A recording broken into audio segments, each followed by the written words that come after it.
Next వార్తల్లో ఉన్న books and authors మనం అబ్జర్వ్ చేస్తే తాజాగా మోడినామిక్స్ అనే బుక్ను సమీర్ కొచ్చార్ స్కోచ్ చైర్మన్ అయిన సమీర్ కొచ్చార్ గారు విడుదల చేయడం జరిగింది. ఓకే, ఇతను రచించిన మోడినామిక్స్ బుక్ను విడుదల చేయడం జరిగింది. ఈ పుస్తకాన్ని ఎవరు ఆవిష్కరించారు అంటే కేంద్ర union minister doctor L Murugan విడుదల చేయడం జరిగింది. డాక్టర్ ఎల్ మురుగన్ ఈ మోడినామిక్స్ బుక్ను విడుదల చేయడం జరిగింది. దీన్ని ఎవరు రచించడం జరిగింది అంటే సమీర్ కొచ్చార్, స్కోచ్ చైర్మన్ అయిన సమీర్ కొచ్చార్ గారు దీన్ని రచించడం జరిగింది. యాక్చువల్గా మోడినామిక్స్ అనే బుక్ను 2014లో సమీర్ కొచ్చార్ గారు రచించడం జరిగింది. అప్పుడు మోడీ గారు గుజరాత్కు సీఎంగా ఉండే కాలంలో చేసిన పరిపాలన గురించి, చేసిన అభివృద్ధి గురించి ఆ పుస్తకంలో ప్రస్తావించగా, తాజాగా ఇప్పుడు 2025లో విడుదలైన ఈ మోడినామిక్స్ పుస్తకంలో మోదీ గారు 25 సంవత్సరాల పాలన ప్రయాణంను వివరించడం జరిగింది.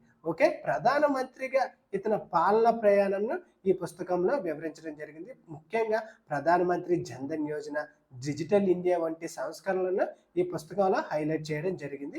ఈ సంస్కరణలు భారతదేశంలో సమగ్ర అభివృద్ధిపై ఏ విధంగా ప్రభావం చూపించాయని ఈ పుస్తకంలో ముఖ్యంగా వివరించడం జరిగింది. మన ఎగ్జామ్ పర్స్పెక్టివ్లో ఇక్కడ ఏంటి ఇంపార్టెంట్ అంటే ఈ మోడినామిక్స్ బుక్ను ఎవరు రచించారు అంటే సమీర్ కొచ్చార్ రచించడం జరిగింది. ఓకే.